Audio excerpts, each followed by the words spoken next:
How did the movie handle the internet within this movie? Absolutely horribly. Really? Like, it sent like bad messages to kids, man. I'm not saying anything about Wreck-It Ralph 2. I'm not saying anything either. I'm glad we could agree on that. Yeah. Hey guys, welcome to the last episode of Real Talk. Maybe ever? I don't know, but it's the last one with us on it, so it might as well.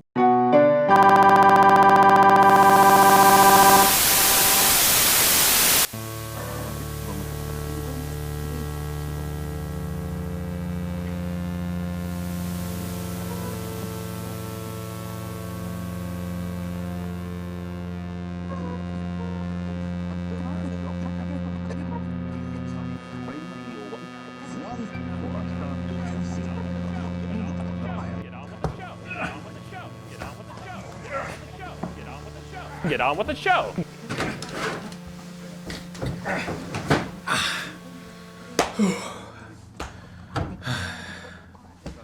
So, this is how it ends.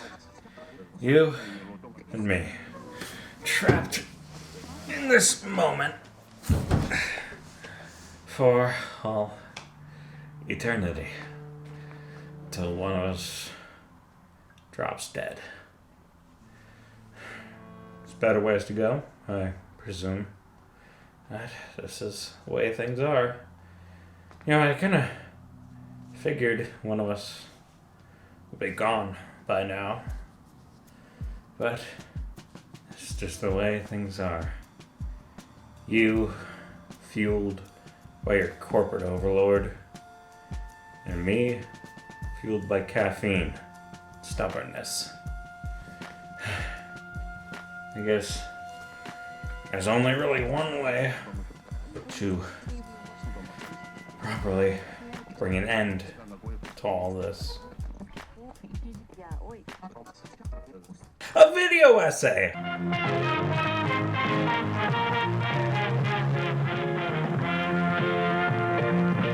In 2018, when Aaron Miller had reign over the show, we did an episode called Wreck-It Rhapsody. In the episode, we included a bit where all of us were in a therapist's office, and I had pretended that the shockingly bad quality of Wreck-It Ralph 2 had sent me to therapy. And while this bit was all an exaggeration and played for laughs, I weirdly still stand by my opinion of the film.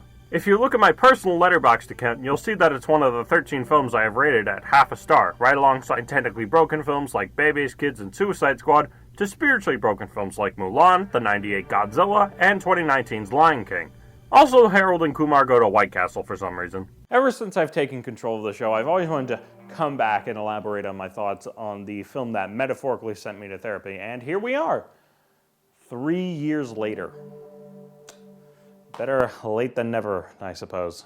But in that time, not only has my disdain towards the film grown, so has its power over the industry, not as a movie itself, but rather what it stands for. You see, over the years, I've come to realize that the biggest pitfall of Wreck-It Ralph 2, I'm not calling it Break the Internet or whatever it's called, comes from the homogenization of intellectual property, and it's a lot more widespread than I thought it was. And I'd like to be the first to coin the name for this genre, the corporate sludge buster, or if you want some cutesy shorthand, the sludge film. Grab your textbooks, kids, this definition's gonna be on the exam. The sludge film is a genre of cinema, typically released by large corporate entities. Sludge films often have either laughably simplistic plotlines or horribly convoluted ones. To distract an audience from getting bored, the movie will often reference another intellectual property that the audience is familiar with, releases a nostalgic dopamine to the brain, and can lead to a theater full of people to cheer and clap like the seals they are. But what separates a sludge film from a crossover film?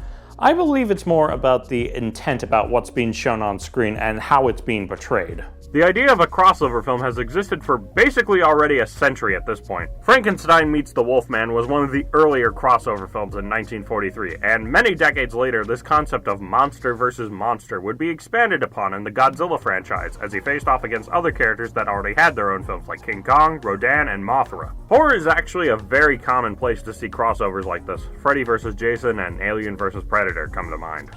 These films were made to milk as much money out of two separate fan bases as possible, yes, but I feel like there's more of an earnest feeling to it, you know? Like the people behind the camera really wanted these two franchises to collide. Alien vs. Predator, while not very good, manages to set up some pretty cool lore connecting the two worlds, establishing that their two races have constantly been at war, and predators consider killing a xenomorph to be some of their best hunts. It feels natural, and it makes sense for the audience. Heck, even in TV, crossovers are fairly common. The CW shows that focus on DC comic book characters have big events that are bringing them all together all the time. Even growing up, I remember getting excited for crossovers like the Jimmy Timmy Power Hour, where again, the crossover makes sense. They're in alternate worlds, one relying on science and the other in magic. It makes sense that these two worlds will eventually collide, and it leads to some fun moments where the characters just start making fun of the other character's world. Compare a crossover like that to...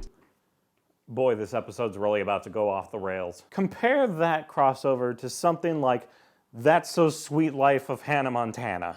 Oh, where did I go so wrong? There's more ill intent to a crossover like that. No character in that special has any business crossing into the other world, especially Hannah Montana, who just suddenly appears in the middle part and then hijacks the end of the special so that it just becomes a normal episode of Hannah Montana. Welcome to Real Talk, where we have very strong opinions about Disney Channel lore. This weird tangent is important because it's crossovers like that that give us a glimpse into what is eventually going to mutate into the Sludge film. Going back to movies, I feel like the Sludge film is a very recent phenomenon and it's only going to get worse with time. But what started this trend of sludgery? That's a word now. Could it be the comic book movie boom that happened around the same time?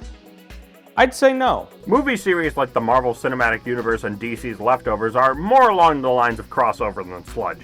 Since characters like Iron Man, Doctor Strange, and Captain Marvel are all owned under the same comics banner, it makes sense that they would appear in other entries. No, the Sludge film began under more unfortunate and tragic circumstances.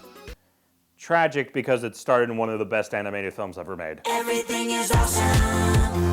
Yes, I am saying that this horrible trend of filmmaking started here in the Lego Movie, and yes, that makes me sad too. It's really upsetting because the Lego Movie is a fantastic film that went from being seen as a joke to having audiences angry when it never received a nomination for Best Animated Film at the Oscars the following year. The Lego Movie also happens to have all of the hallmarks of what will define the Sludge film, including sudden references to other pieces of media to spark a reaction from an audience. But how does the Lego Movie avoid gaining my ire unlike other films that will be discussed later? Well, it's mostly because it's a really good movie. Phil Lord and Chris Miller have this thing where they take on a lot of projects where it sounds like the absolute worst idea you have ever heard, but yet somehow they always manage to push through and make it into the best thing you have ever seen. And the Lego Movie is one of those films. The references are kept out of the focus of the story. It was so good they even made a sequel that I still haven't seen, so we're going to talk about Lego Batman instead. While not as good as the first movie, Lego Batman is surprisingly a worthy piece of Batman media. It understands the character of Bruce Wayne weirdly more than a lot of live-action interpretations, even the good ones. Even though the film has many of the things that made the first Lego Movie great, it has one big change that marks a really big shift and the first mutation in the sludge genre, relying more on the references. For context, midway through the movie, the Joker gets sent to the Phantom Zone, a Gitmo for supervillains, and all the villains in there are from various other properties. Voldemort, King Kong, the Wicked Witch of the West, Gremlins, everyone is here! Bum, bum, bum, bum, bum, bum, bum, bum, bum, bum. The crossover here works less than in the previous movie because it feels a lot less genuine than it was in the Lego Movie. There, the crossing of multiple properties was just kind of the Lego brand. Hey, wait a minute. They even joked about it a few times about how many properties were comically under their belt. Your home, Bricksburg, is one of many realms in the universe. There's also this one, Pirates Cove, Knights Club, Vikings Landing, Clown Town, a bunch of others we don't need to mention. But since this movie focuses a lot more on Batman and his universe, what does Sauron, Daleks, and the Kraken from Clash of the Titans have to add to the story? Trick question. There is no answer, because there is nothing. Well, then I guess there is something, because the answer was nothing. Now that I think about it, I should probably rewrite this bit. The Sludge film would mutate about a year later, much more aggressively, to the point where it seems like the merging of all these franchises was the point of the whole movie. Spielberg, you never fail to disappoint these days. Ready Player One marks the point where the Sludge film reaches its true form, and there is officially no going back. The virtual world of the Oasis is basically free money for those people on YouTube who make thumbnails with the big red circles. Almost any scene in this film is filled with so much eye candy that it's basically forcing you to have a good time and not think about anything you're watching on screen. No, don't think about how the narrative boils down to which white man controls the livelihoods of everyone on the planet. Master Chief is on screen. The most egregious of all these references and cameos is in the second act, when the movie basically just stops and makes a roller coaster ride out of Stanley Kubrick's The Shining. Think about that for a moment. One of the most influential and frightening horror films of the 20th century getting boiled down to a theme park attraction. Doesn't that bother you? If not, you're part of the problem. Alright, I've been beating around the bush long enough. By the time this episode goes up, it'll have been 3 years to the date since the last time we've taken a deep dive into Wreck-It Ralph 2. And in those 3 years, I have not once revisited this film. I wish I didn't have to, but we're here, I guess. For the longest time, I've considered Wreck-It Ralph 2 to be one of the most heinous films ever made. I thought the pacing was awful, the plot contrived, the dialogue to be cringeworthy, and every character to be the worst possible protagonist. I thought Wreck-It Ralph 2 to be one of the worst animated films ever made. And you know what? After revisiting this film for the first time in 3 years, I still think that. Oh my god, this movie is just awful! Wreck-It Ralph 2 butchers everything that made the original film so great. For the record, I don't think including the internet into this world was a bad idea. In fact, it could have led to some fun worlds to travel to, and it could be fun to see a simple little arcade character have to contend with online games. But this movie doesn't do that. It instead focuses on this incredibly sanitized version of the internet that's brand safe and spotless. Look kids, Twitter is a safe space where everyone is happy. Oh, did you know that you can make money by just putting videos of yourself out there on the internet? Do it! It's fun! This depiction of the internet is weirdly predatory when you think about it for long enough.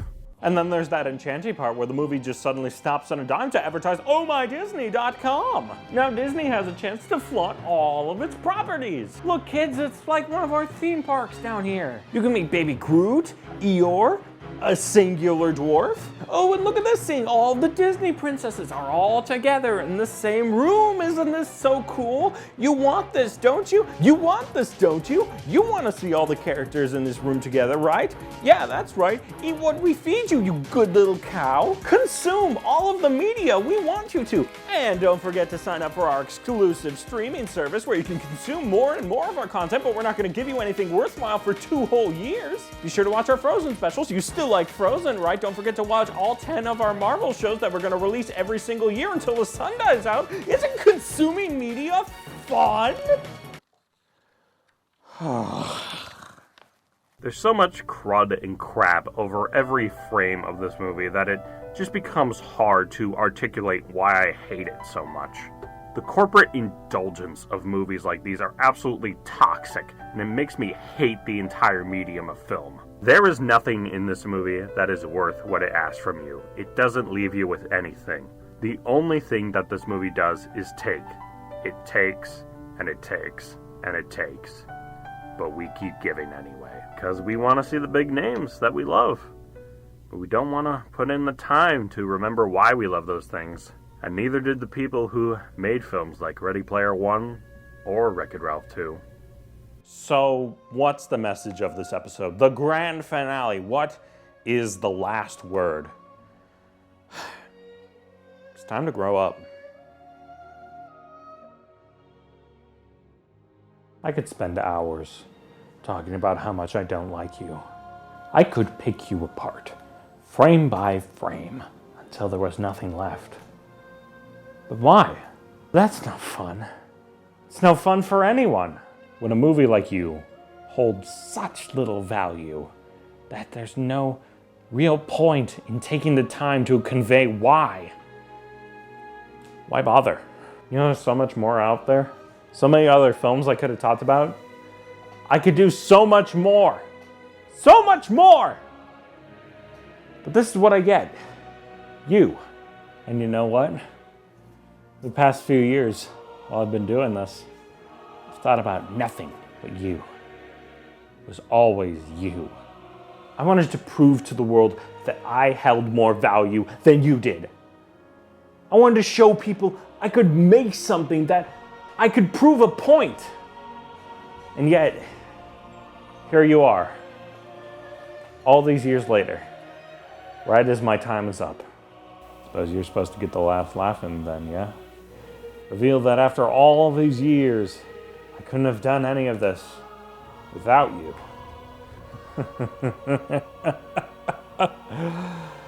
Well, guess what? That's not gonna happen. I've had a good run, but none of it was you. It was me. I did this. So guess what? You're free. Go. You've lived in my head rent-free for far too long. This is where it all ends. I don't need you anymore.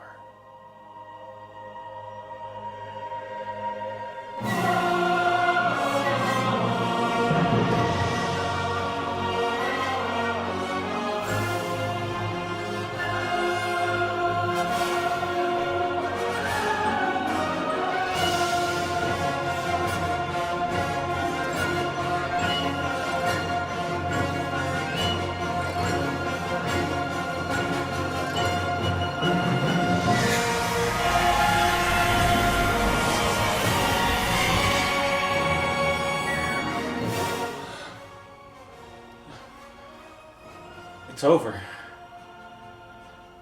It's all finally